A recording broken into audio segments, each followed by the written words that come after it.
받았습니다. 게다가 오늘은 성탄주일 또 함께 예배를 하나님 앞에 드리고 있습니다. 사실은 2022년 한 해를 가만히 돌아보면서 하나님께서 베풀어 주셨던 은혜 생각하면서 감사와 찬양을 드려야 하는데, 게다가 또 성탄절까지 함께 또 이렇게 함께 보내다 보니까 더 기쁨과 감사가 넘쳐나게 됩니다. 한 해 동안 살아오시면서 힘든 일도 많았고 또 여러 가지 많은 일들 때문에 또 지치기도 하고 또 기쁜 일도 있고 이런저런 과정이 있었는데, 그래도 우리가 예수님 안에서 교회 공동체를 이루어서 이렇게 함께 할 수 있음이, 그 은혜를 함께 누림이 얼마나 감사한지 모릅니다. 우리 다시 한번 서로에게 이렇게 고백하며 축복하겠습니다. 오직 하나님의 은혜입니다. 이렇게 고백합니다. 그리고 한 번 더 인사합니다. 함께 해주셔서 감사합니다. 일평생 동안 하나님의 은혜만을 자랑하고 또 하나님께 감사하고 또 함께하고 있는 지금 한 분 한 분이 얼마나 소중한 존재인가를 늘 느끼면서 서로를 소중하게 사랑하며 살아가는 그런 교회 공동체가 될 수 있기를 간절히 소망합니다. 이 시간 여는 성탄절 어떻게 보내고 있습니까? 라는 제목을 가지고 함께 하나님 말씀 받기를 원합니다. 오늘은 성탄절이지요. 주일날 성탄절이 이렇게 되기는 쉽지 않은데 어쨌든 이 주일날 성탄절을 우리가 보내고 있습니다. 성탄절은 주님의 탄생을 기념하는 날이지요. 신앙생활하는 성도들에게 있어서 가장 뜻깊은 날이 바로 성탄절입니다. 그런데 안타깝게도 이 성탄절의 의미가 퇴색되어 버린 지가 너무나 오래되었습니다. 오래전부터 어린이들은 성탄절 하면 예수님 생각 안 하지요. 그냥 산타크로스 할아버지한테 선물 받는 날, 나중에 조금 머리가 크면 그거 다 엄마 아빠가 준 선물이야, 이렇게 말들을 하면서 성탄절은 선물 받는 날 이렇게 생각을 합니다. 그리고 우리 젊은이들은 이제 또 결혼을 앞두고 또 한참 이성에 대해서 관심을 갖는 젊은이들은 성탄절은 여자친구 만나는 날, 남자친구 만나는 날, 그렇게 데이트하는 날로 그렇게 생각을 합니다. 사실 성탄절의 주인공은 예수님이신데 지네들끼리 좋아가지고 선물 주고받고, 선물은 축하해요 예수님, 감사해요 예수님 하면서 오히려 축하 감사의 선물을 예수님께 드려야 되는데, 사람들은 아이들부터 젊은이들 또 어른들도 다 자기네들끼리 좋아서 그냥 선물을 주고받고 자기들만 즐거워하는 그런 성탄절을 보내는 것이 오늘날 이 시대의 흐름이고 분위기입니다. 게다가 요즘에는 어떻습니까? 사람들이 성탄절에 대해서 아예 관심도 갖지 않습니다. 예전에는 그나마 성탄절 하면 선물도 기대하고 또 여자친구 남자친구도 만난다라는 그런 설렘도 있었는데, 요즘 분위기를 보면 그런 느낌도 전혀 없습니다. 그냥 성탄절 자체에 대해서 관심을 갖지 않는 그런 분위기가 되고 말았다라는 겁니다. 과거 2000여 년 전에 예수라는 사람이 이 세상에 왔었다더라. 그런데 그 예수는 나와는 아무런 상관이 없어라면서 성탄절에 대해서 무관심하는 것, 이런 것이 마치 지극히 정상적인 모습인 것처럼 여겨지는 그런 시대를 우리는 지금 살아가고 있습니다. 그런데 문제는 여러분, 이 성탄절에 대해서 무관심하는 사람들이 단순히 세상 사람들뿐만 아니라 이상하게도 그 못된 그 병, 영적인 병, 잘못된 그 생각이 성도들에게도 그대로 퍼져들고 있고 또 성도들의 자녀들에게까지도 그게 그 증상이 나타나고 있다라는 겁니다. 여러분, 성탄절의 의미를 바로 아는 것, 성탄절이 어떤 날인가를 그 의미를 바로 아는 것이 사실 구원을 받는 길의 첫걸음인데, 예수님이 누구이시고 무엇을 위해 오셨는가를 분명하게 알려주는 그날이 성탄절이기 때문에 그것을 아는 것이 바로 구원받는 길의 첫걸음인데, 성탄절의 의미에 대해서 깊이 생각하지 않고 그냥 맹목적으로 그냥 신앙생활을 한다라고 한다면 이를 보고 참된 신앙생활을 하고 있다라고 어찌 말할 수 있겠습니까?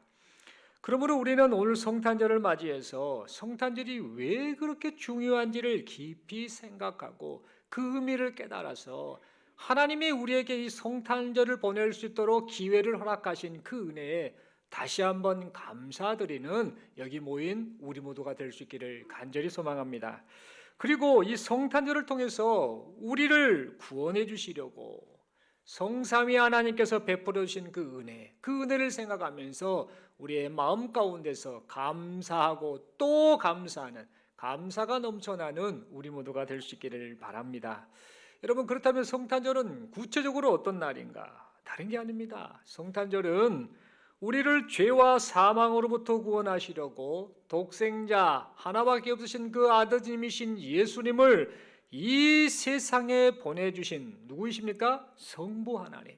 그 하나님께 감사드리는 날이 바로 성탄절입니다.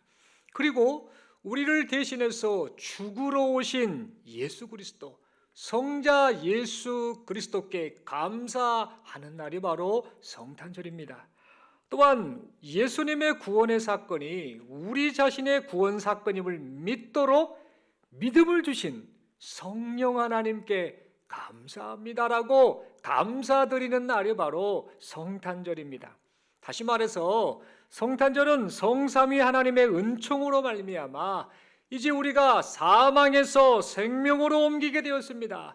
기쁩니다. 감사합니다. 하나님의 은혜입니다라고 고백하는 날, 그날이 바로 성탄절이라는 겁니다. 그러므로 우리는 오늘 성탄절을 맞이하여서 우리가 받은 구원을 생각하며 하나님께 감사해야 합니다. 세상 사람들처럼 성탄절의 주인공이신 예수님은 저리 내팽개쳐 버린 채 자기들끼리 즐거워하고 자기들의 만족을 채우는 그런 성탄절로 보내서는 아니 된다라는 겁니다. 함께하는 사람들에게 예수님 덕분에 우리가 구원받았어요. 하나님께서 우리를 구원하시려고 예수님을 보내주셨어요. 성령 하나님께서 우리로 하여금 예수님을 주님으로 믿고 고백하도록 해주셨어요 라고 서로에게 우리가 받은 구원을 이야기하면서 그것을 나누면서 우리는 성탄절을 보내야 합니다. 그런데 만약 똑같이 성탄절을 보내면서도 성탄절의 참된 의미를 생각하지 않고 그냥 맹목적으로 성탄절을 보낸다라고 한다면 이것은 오늘 본문에 등장하는 참으로 어리석은 사람들, 그들의 모습을 똑같이 닮아가는 모습이 되고 말 것입니다. 여러분, 오늘 본문을 보면 서기관들이 등장을 하지요. 성경을 필사했던, 성경에 대해서 아주 박식했던 사람들입니다. 이 서기관들이 등장하고 또 하나님 앞에 제사 드리는 일을 담당했던 대제사장이 등장하고 있습니다. 그들은 동방에서 온 박사들로부터 이제 이 예수님의 탄생 소식을 듣게 됩니다. 그래서 그리스도의 탄생을 기대하면서 이야, 잘됐다. 구약 성경에서 그렇게 예언했던 그 메시아가 탄생했구나라고 기뻐해야 했습니다. 하지만 그들은 이내 곧 황당한 반응을 보이고 맙니다. 기뻐하기는커녕 이상한 반응을 보였지요.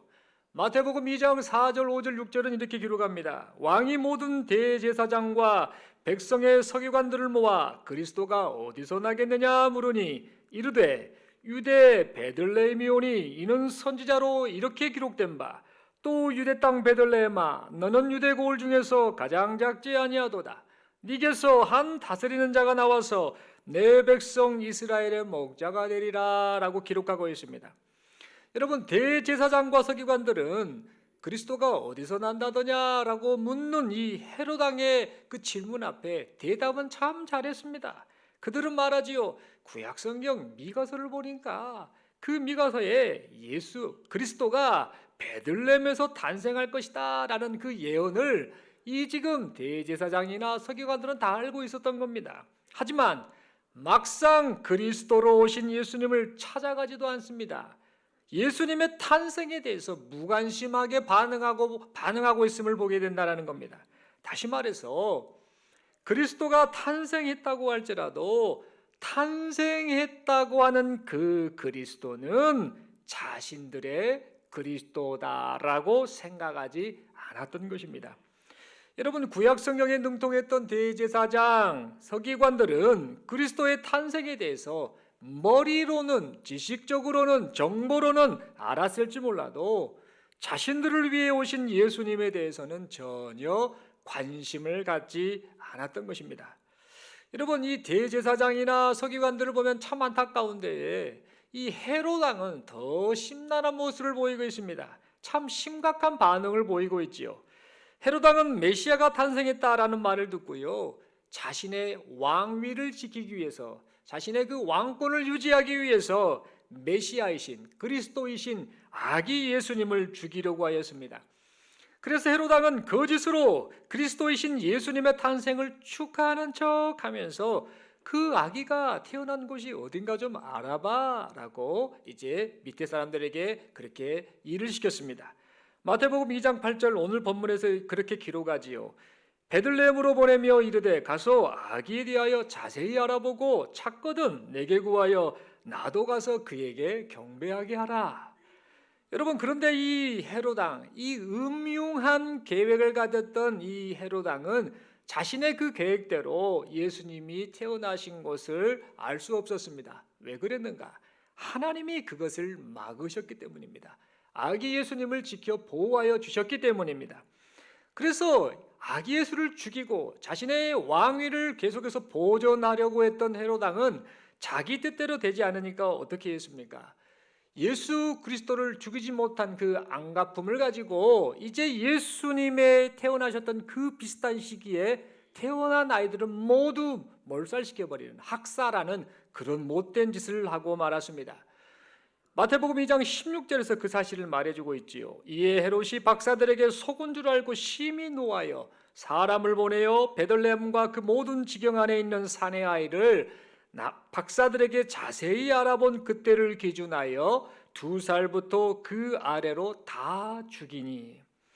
여러분, 이처럼 헤롯 왕은 그리스도의 탄생에 대한 소식은 들었으나 그 마음 가운데에, 중심 가운데에 욕심과 만족을 채우려고 하는 그런 것에만 급급해 있다 보니 영원한 생명을 주러 오신 예수님을 알아보지 못하고 예수님을 죽이려고 하였던 겁니다.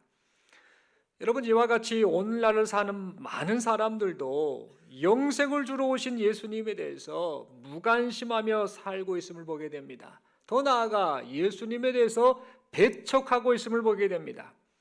분명 오래오래 살고 싶고 행복하게 살고 싶고 영원히 살고 싶다라는 희망은 가지고 있으면서도 막상 영원히 행복하게 살 수 있는 길을 열어주러 오신 예수님에 대해서는 무관심하고 있음을 보게 됩니다. 당장 눈앞에 보이는 풍요로움, 즐거움, 쾌락, 만족이라는 허망한 것들의 마음이 빼앗겨서 살다 보니까 영원히 행복하게 살 수 있는 길을 열어주신 예수님에 대해서는 전혀 관심을 갖지 않고 사는 사람들이 참 많다라는 사실을 생각하게 됩니다. 여러분, 우리는 인생을 살면서 안타깝지만 이런저런 소식을 듣지요. 어른들이 돌아가셨다, 주변의 사람들이 돌아가셨다 라는 이런 소식을 들으면서 우리가 느끼는 게 무엇입니까? 그래, 사람이 때가 되면 결국 죽는구나 라는 사실을 깨닫게 되지요. 그러면서 마음속에서 이런 마음이 계속 들 때가 있습니다. 사람이 영원히 행복한 인생을 살 수는 없을까? 라는 그런 간절한 희망을 가질 때가 참 많은 것 같습니다. 그런데 이상하게도 그 희망, 영원히 행복하게 살 수 있으면 얼마나 좋을까라고 하는 그 희망을 이루어 주시는 예수님을 향해서는요, 절대 마음 문을 열지 않습니다. 그것이 바로 사람들의 모습인 것입니다.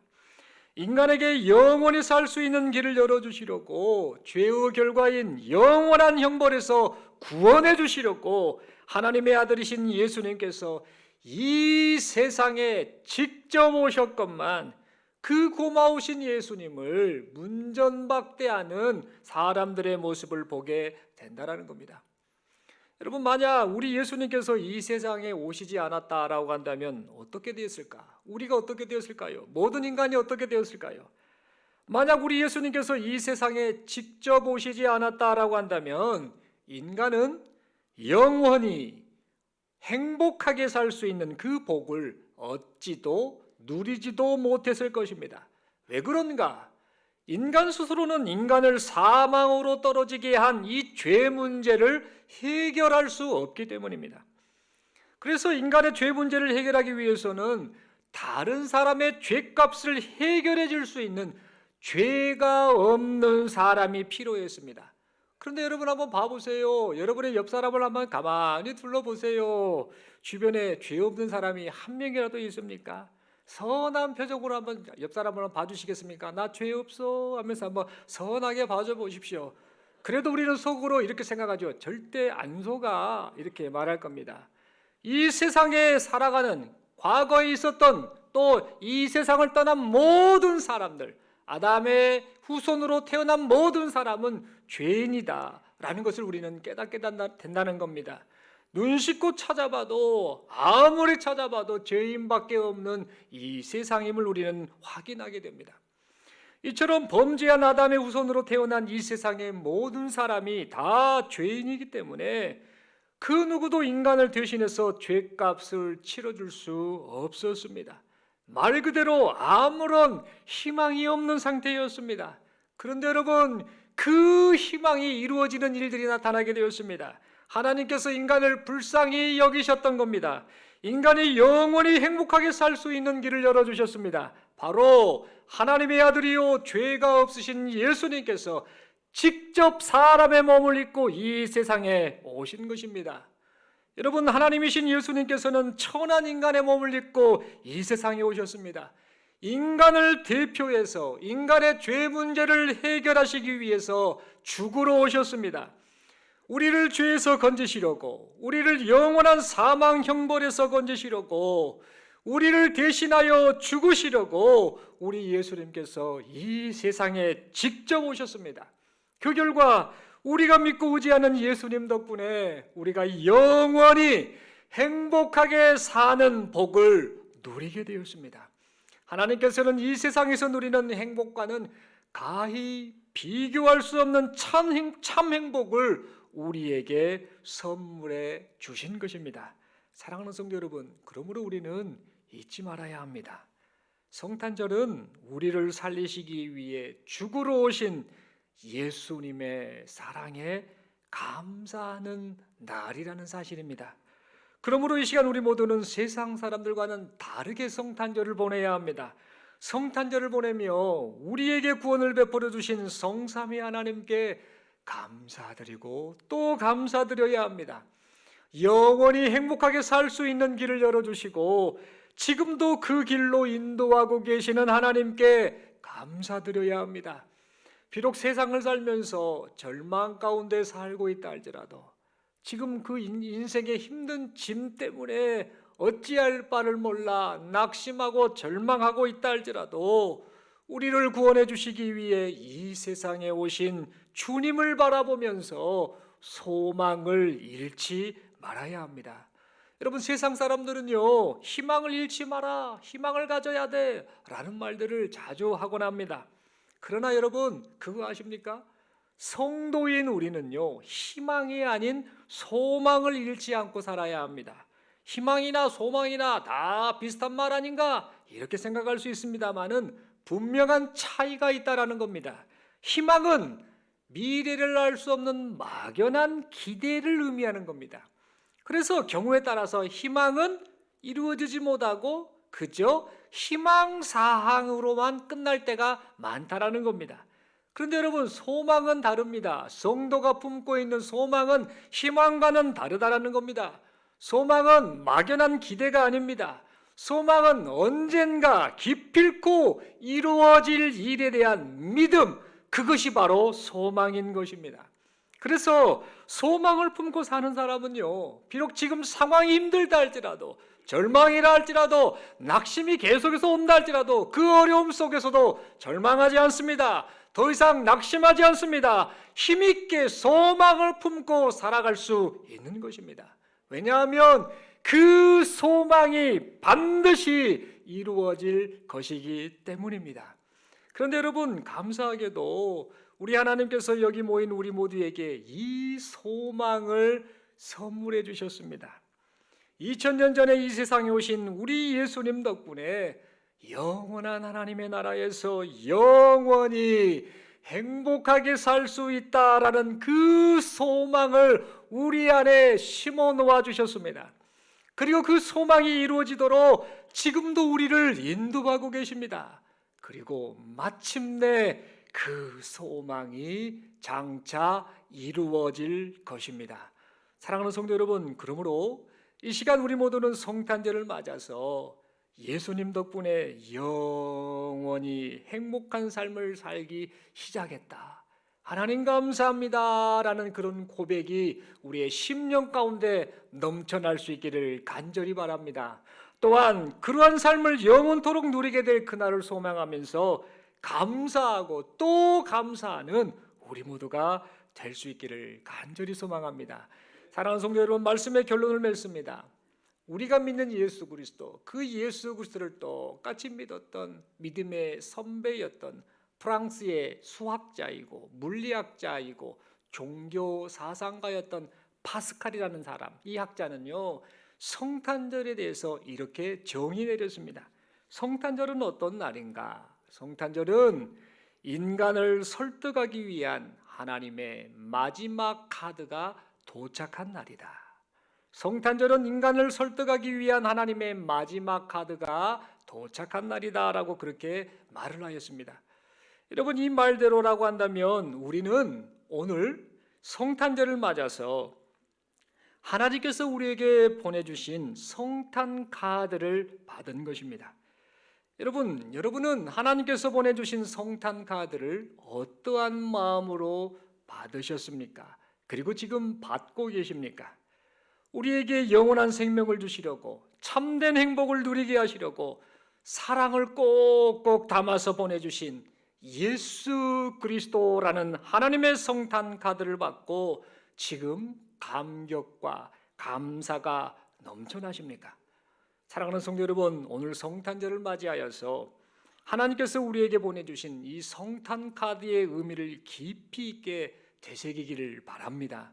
우리에게 영원한 생명을 얻게 해주신 성부, 성자, 성령 하나님께 감사하고 또 감사하는 그런 성탄절을 보내시는 우리 모두가 될 수 있기를 바랍니다. 그리고 우리의 일평생 동안 우리의 소망 되신 예수 그리스도, 나의 유일한 소망은 예수밖에 없습니다 라는 이런 고백을 가지고 일평생 예수 안에서 믿음으로 신실하게 삶을 살아가시는 여기 모인 우리 모두가 될 수 있기를 간절히 소망합니다. 마지막으로 서로에게 이렇게 인사하고 묻겠습니다. 성탄절 어떻게 보내고 있습니까? 그러면 이제 우리는 다 알고 있다라고 하는 그 자신감을 가지고 이렇게 서로에게 대답합니다. 구원의 은혜를 감사하며 보내고 있지요.